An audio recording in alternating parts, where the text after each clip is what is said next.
Masayang araw mga ka-PL. Grabe!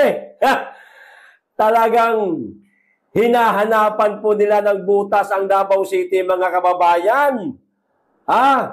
Para lang siguro masira ang mga Duterte. Abay, naririto na po sa Davao City mga kababayan ang mga taga-DPWH, ICI, kasama pa si Mayor Magalong para mag-imbestiga. Pero kasama ang palad mga kababayan, ayun, umuwi ho silang luhaan. Wala sila nakitang anomalya sa Davao City mga kababayan. Pati yung tawag nito, road slope protection, inimbestigahan. Hoy mga tanga! Ang baha nasa Cebu. Maliwanag na wasak-wasak, sira at palpak ang flood control project sa Cebu kaya nagbaha. Pero sa Davao City kayo nag-imbestiga. Kung hindi ba naman kayo mga tanga ng isa't kalahati ito po yung balita. Basahin ko po mga kababayan. Panoorin na rin po natin yung video pagkatapos po nito. Tignan. Dumating na sa Davao City sina Baguio City Mayor Magalong o Mayor Benjamin Magalong, DPWH Yusek Arthur Bisnar Jr. at ICI Specialist Advisor General Rodolfo Azurin Jr. para sa isasagawang inspeksyon ng flood control project sa District 3, mga kababayan. Ano daw? Para magsagawa ng inspeksyon o pag-iimbestiga na rin, mga kababayan, sa flood control project sa District 3 ng Davao City, mga kababayan. Pero yun nga, kasama ang palad, umuwing luhaan ang mga tanga. Wala silang nakitang anomalya, mga kababayan. Ang hindi ko maintindihan dito, ito lilinawin ko lang hindi ko po binabanatan si Mayor Magalong. Klaruhin ko lang. At magtatanong na rin ako, mga kababayan. Kayo maaaring masagot ninyo, maaaring meron kayong idea, pero ako hindi ko maintindihan Bakit kasakasamang lagi si Mayor Magalong sa ganitong klaseng trabaho ng DPWH, ng ICI? Samantalang nag-resign siya o umalis siya sa ICI. Hindi ko malaman kung ano gustong palabasin itong si Mayor Magalong. Di kaya nagpapabango lang itong mama na ito? Hindi naman siya in-appoint ni Bongbong Marcos at hindi rin siguro sa inutusan ng DPWH, ng ICI, na sumama sa ganitong trabaho ng ICI at ng DPWH o sa madaling salita, sa mga pag-i-inspeksyon at pag-iimbestiga sa mga flood control project. Bakit parang masyadong pakialamero na yata itong mama na ito? Nagpapabango lang ba ito? Baka nagprepara na ito, mga kababayan, at planong tumakbo sa pagkasenador sa 2028. Malay natin. Ito po yung video. Panoorin po natin, mga kababayan, ang katangahan ho nila. Pati po yung yung road slope protector, mga kababayan, inimbestiga. Ito, panoorin natin. Ayaw, di ba? No.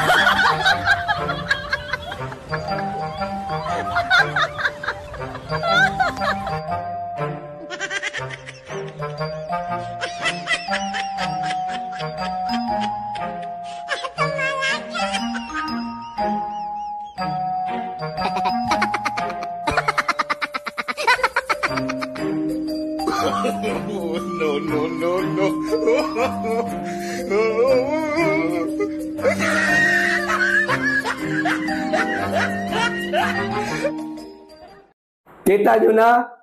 Road slope protection na lamang po, mga kababayan, kinana pa nila. Ha? Dinamay pa. Walang makitang palpak po kasi sa flood control project. Pati yung rockfall netting, mga kababayan, wala sila makitang palpak, walang nakitang anomalya. Dinamay na po pati road slope protection, mga kababayan. Talagang naghahanap sila ng ng butas para masira ang Davao City at ang mga Duterte, mga kababayan. Kita nyo na? Lahat yan, utos ni Bangag, mga sigurado ako, mga kababayan. Wala namang ibang nag-iinit sa sa Davao City kundi si Gonggong Mark Crooks lang naman.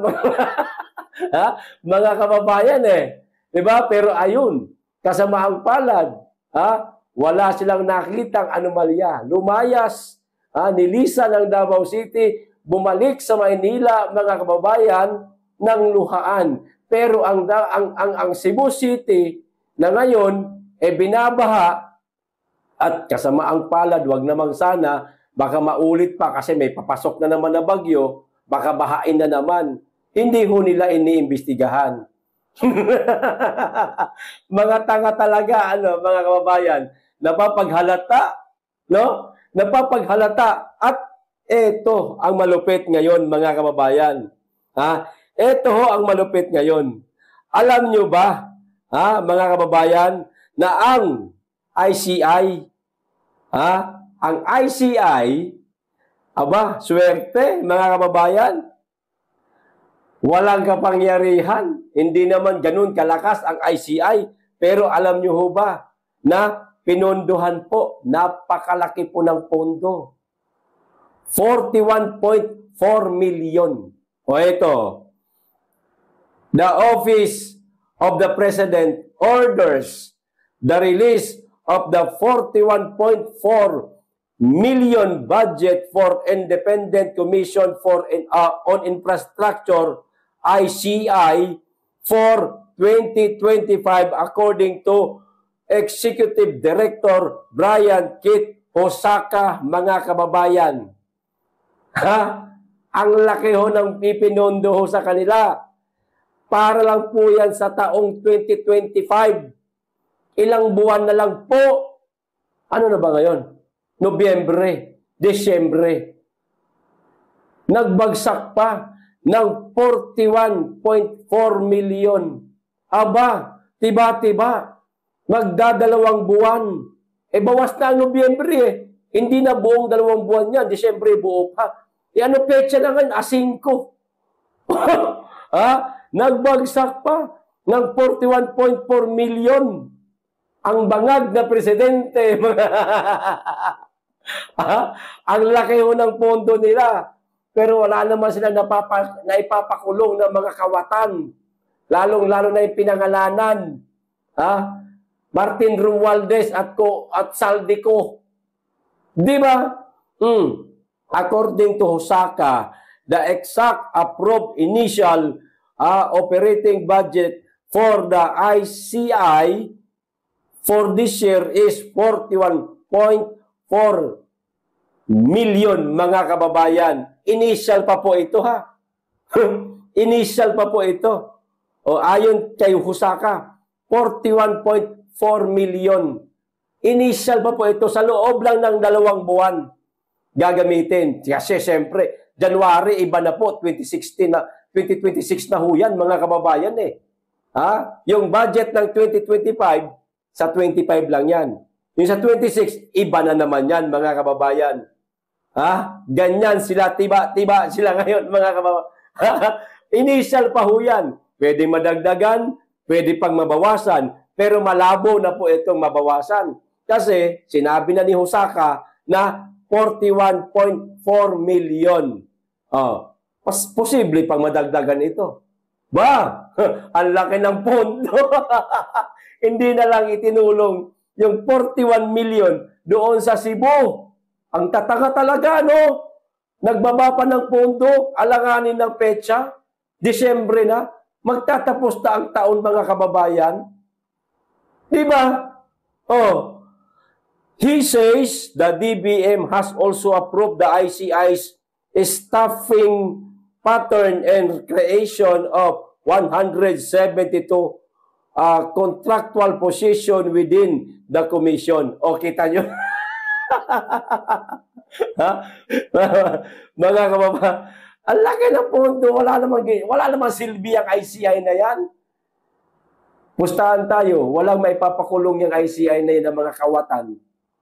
Oh, kahit man lang nga siguro maipatawag si Saldico, hindi magagawa ng mga yan. Sige nga, tignan natin ang galing nitong ICI na ito. Kung talagang maipakulong sila, kapag ka mayroon silang naipakulong, mga kababayan, believe ako sa kanila at hindi tayo dapat manghinayang dito sa ibinaba nilang 41 million. 2 buwan na lang nila gagamitin to. Limas to. Magdi-Disyembre na. Baka bonus din to. Ha? Hindi kaya, mga kababayan? Baka, o sige, yan na, inyo na yung 41 million dyan. Ha? Pero pag 0.4, pang for the boys nyo na lang yan. O, kayo nang bahala, maghati-hati kayo dyan. Si Marcos ang bumuo nitong ICI, mga kababayan eh.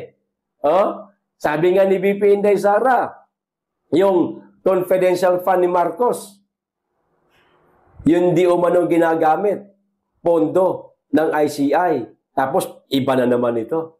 41 million. Tiba-tiba, ang laki ng bonus ng mga animal. Ang Cebu binabaha, hindi inimbestigahan, nagpunta sa Davao City. Mga bobo! O, ito pa isang balita. Anak na tutsa talaga itong mga balita na ito.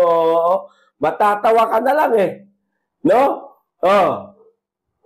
Kinumpirma po, mga kababayan, ni Tuta Soto na nakipagkita siya, nakipag-meeting siya kay Martin Romualdez. Panoorin po natin ang video. Basahin ko lang muna ito.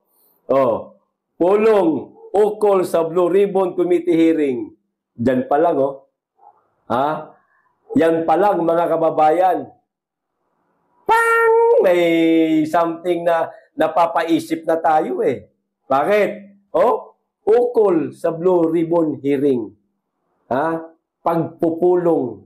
Nino? Oh, kinumpirma ni Senate President Tito Soto na makikipagpulong siya kay dating Speaker Martin Romualdez para talakayin ang susunod na hearing ng Senate Blue Ribbon Committee. Bakit hindi nyo na lang ipatawag Tito Soto, si Romualdez sa Blue Ribbon Committee? Bakit kinakailangan nyo pang pulungin siya nang hindi nakikita, hindi nalalaman, hindi naririnig ng tao kung ano ang pinag-uusapan ninyo?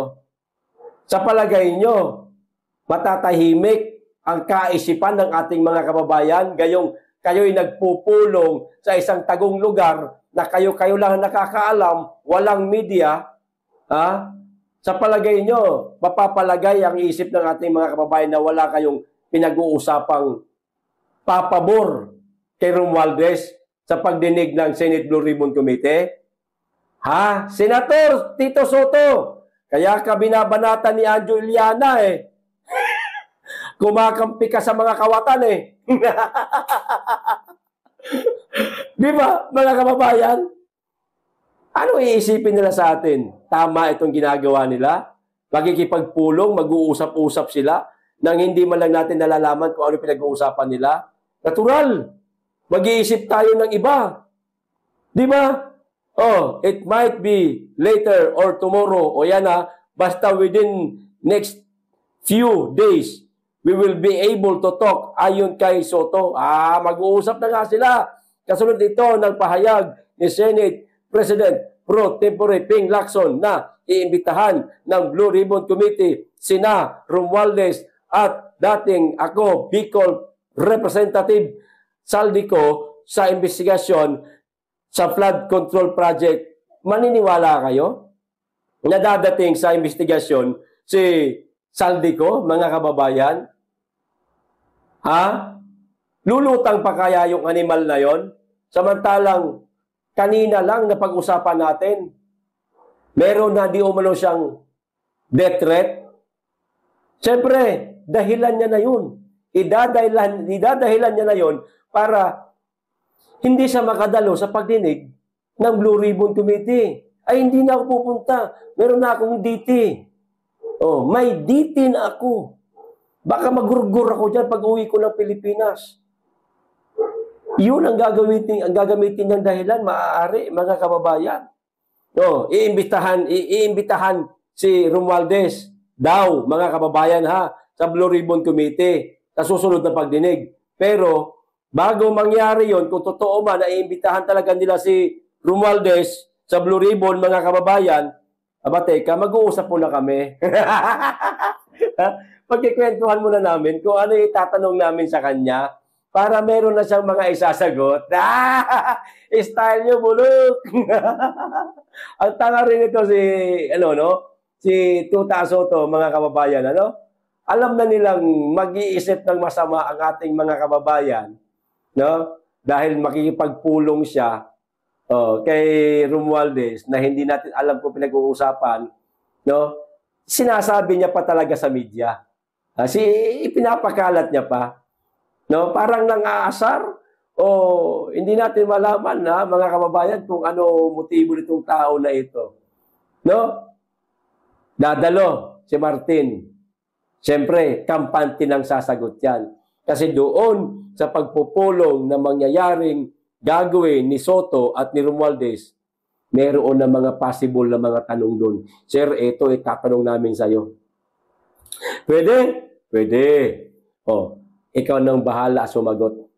Sagutin mo na lang para malusutan mo. Ginagawa niyong tanga ang mga tao. Hoy! Pero hindi nyo mapapaikot ang mga tao. Obvious. Obvious na meron kayong mga pag-uusapan sa pagpupulong ninyo. Bakit? May kasama kayong media? Wala naman Kayo-kayo lang mag-uusap Di ba, mga kababayan? Sila lang mag-uusap. Alam ba natin pinag-uusapan nila? Hindi. Tsaka ngayon bubuksan ulit ang pagdinig sa Blue Ribbon Committee. Dadalo na ngayon, mga kababayan, si Romualdez na ang maaaring magiging resulta sa pagdinig sa Blue Ribbon Committee, mga kababayan, ay ilalaglag na lang ni Romualdez si Saldico. At yung testigo na mismong hindi natin alam, baka gawa-gawa lang ito ni Lacson nag-alari sa Hontiveros siya, totoo kaya yung testigo niya? O baka yun magiging testigo para lalong sirain ang mga Duterte. Pwede naman kasi mangyari yun Di ba? Kasi nga, matagal na nating pinaghihinalaan na ikunokonekta na nila itong flood control project sa mga Duterte sa pamamagitan ni Senator Bongo. Di ba, mga kababayan? Hindi ka panipaniwala.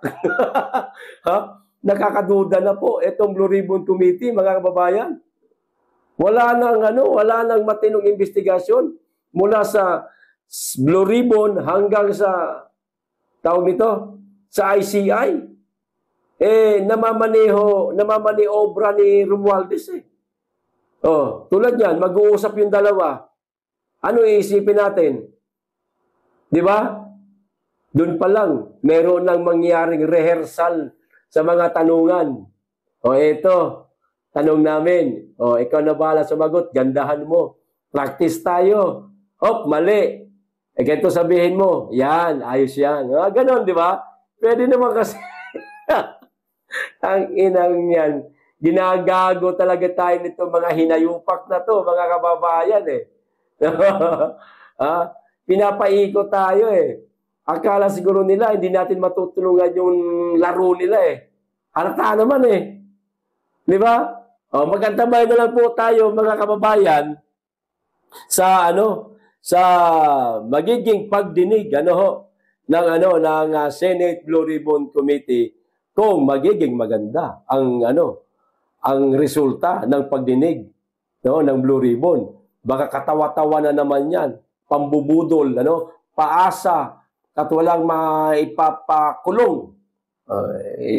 Meron pa bang makukulong? Na sila-sila na lang? O ito pa isa, parang tanga itong si Gonggong Mark Rox, mga kababayan. Ito, may panawagan ho siya eh.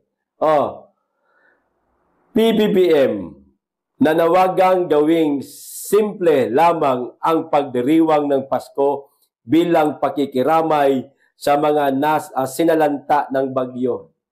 Hoy Marcos, nabuang ka? Pati ba naman yung kapaskuhan ng ating mga kababayang Katoliko, pakikialaman mo? Hayop na yan. Wag kang manawagan. Tumulong ka sa mga nasalanta ng bagyo. Lalong-lalo na sa Cebu. Mananawagan ka. Yun na nga lang ang magiging kasiyahan ng bawat Pilipino tuwing Kapaskuhan.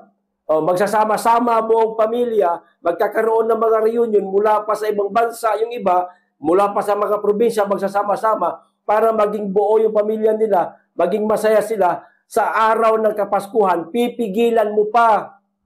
Wala ka na ngang naibibigay na maayos sa Pilipinas at sa mga kababayan mo, pati Pasko ba naman, pipigilan mo pa. Di ba?